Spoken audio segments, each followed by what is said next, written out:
When I found out about the possible relationship that Giana would have with the Yale Bulldogs women's hockey team, I was all for it.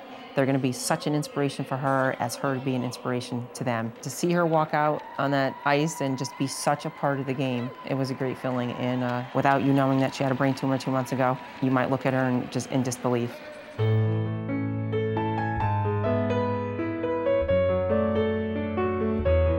Since Giana was about 3 or 4, she ran extremely high fevers, 105 and above. And they would only last for maybe a couple hours or so, and then they would just go away. There was no other symptoms with it, not a cold or any other type of, sore throat, earache, or anything like that. And then when she was about 4 or 5, she started vomiting. And I would just mention it to the doctors, but again, nothing was ever alarming to them to look into it further. In March or April of 2010, Giana was sent for a colonoscopy and endoscopy, and they also biopsied the stomach and some of her intestines. All the tests came back negative. There was nothing found there. And then one morning she came in to me and grabbed her head and said, "Mommy, I got a headache." When the 3rd or 4th headache struck, I called them up and I said, "Okay, now she's got a headache." We went into the pediatrician that day. She suggested that we go for a CAT scan. So we go to Guilford Radiology and they take Giana in and they said, your pediatrician's on the phone, she'd like to speak to you. So I got on the phone and basically heard the news that dropped me to my knees. And she said, "Donna, it's a brain tumor." And from there, she also said, once I got myself composed and they gave me back the phone, she says, "You need to get to Yale-New Haven Hospital emergency room, they're waiting for you." I was on call the weekend when I got the phone call that there was a young girl with a brain tumor. So I walked from my office down to the emergency department, having seen the CAT scan already, expecting to see a very sick child, and was surprised to find this beautiful, articulate, intelligent, wonderful young lady who, as it would turn out, had suffered for quite some time from this brain tumor. The tumor Giana had is called a craniopharyngioma. These are benign, slow-growing tumors. Her MRI and her CAT scan showed the tumor had finally grown to a size of a tennis ball in the worst of all possible locations, and that's dead set in the middle of the brain, underneath the brain, growing up into the center of the brain, surrounded by the blood vessels and nerves that go to the eyes, blood vessels that supply the brain with blood. To remove these is a very challenging surgery. It involves taking apart Giana's eye and taking off a fairly sizable amount of the bone of her skull to get to this safely so that we can move the crucial structures out of the way and remove the tumor. The surgery took about 7 hours and required a multidisciplinary team approach. Physicians from multiple specialties, from endocrinology to intensivists to neurophysiologists, to monitor her at the time of surgery. These services, which are fairly unique to Yale-New Haven Children's Hospital, kept Giana safe, healthy, and allowed her to recover. And without these services at Yale-New Haven Children's Hospital, the surgery could not have been attempted and certainly could not have been done safely.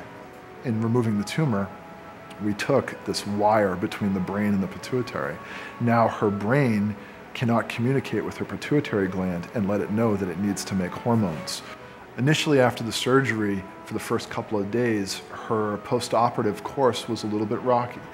She very quickly recovered. Her personality came back after only a couple days, and she was immediately entertaining the nurses. In fact, she was the mayor of the intensive care unit. She took over the entire place, and as far as I understand, the nurses at Yale-New Haven Children's Hospital were fighting over who would get to care for her the next day. Yeah, they were huddling over me. These nurses and doctors, they felt like they were caring really a lot for me, and I wasn't sad anymore. With all the nurses cuddling around me, I knew I was safe. Giana's prognosis is terrific. She has the rest of her life to look forward to. She will need to take hormone replacement for the rest of her life, and these are pills that she has to take every day, and they will keep her hormone levels in balance. She's followed by a team of fantastic doctors from Yale-New Haven Children's Hospital, including endocrinologists and ophthalmologists and myself. We are getting follow-up MRI scans to make sure the tumor's still gone, and so far it has not come back. And our expectation is it won't come back. We got the whole tumor out. It's gone. When I met Dr. DeLuna, it was almost as if he had a halo around his head, because the confidence that he instilled in me, I just felt so confident, this man is gonna get my daughter through the surgery. I agree with Mom. He is phenomenal, and he was caring for me. After surgery, he washed and conditioned my hair. He washed her hair, he did. We're extremely lucky to have Yale-New Hospital in our backyard. Without Yale there, I'm not so sure what type of care we would have gotten. We were definitely in the right place. For all her suffering all those years, and then to walk into a hospital and get hooked up with the phenomenal team of doctors and meeting Dr. DeLuna, it was just like it was meant to be. I came to Yale in 1994 as a football recruit, and I loved my time at Yale. I loved playing in the bowl. When I transitioned to medical school and then ultimately residency in neurosurgery and then pediatric neurosurgery at Yale-New Haven Hospital and Yale-New Haven Children's Hospital, what struck me as I took care of these children with brain tumors is they often leave the overwhelming amount of support and resources here to go home to an overwhelming amount of resources and support at home. Eventually, in almost all cases, with time, that support will begin to wane, and the child and their immediate family are left with the reality of their condition. So we came up with this idea of Bulldog Buddies, and the goal of this program is to find a team within the Yale Athletic Department to adopt each of my patients with pediatric brain tumors, so that there is this connection between the athletics, the academics, and my patients, and bring the three together. We approached the Yale women's hockey team initially with this idea. They were the first to embrace it, and Giana was their designated adoptee. They immediately accepted our idea and, in fact, expanded upon it and ran wild with it. We were all tremendously excited for the opportunity. Our team is always kind of looking to reach out to the community. We're looking for new opportunities, and this one just seemed like the perfect one, especially after we met her. She's just an adorable, phenomenal, outgoing girl, and everything just seemed to work out perfectly. We were really excited to get involved, and then we went to her house on Sunday, the whole team, and we thought she'd be a little shy and overwhelmed that 23 hockey girls were coming into her house, and she just welcomed us in with open arms and showed us around, and she's so outgoing, so we just fell in love with her immediately. This is something that's going to be part of our team for a very long time, and I think that's really important to us, knowing that Giana will be a member of this team, be here on the rink long after some of us have graduated, and that means a lot to us. And we're so thankful to have such a great opportunity to help such a great girl. The first thing I said was, I already have my pituitary stem knocked out. I'm not going to get my teeth knocked out. And I looked at them and they were like, wow, they have all their teeth.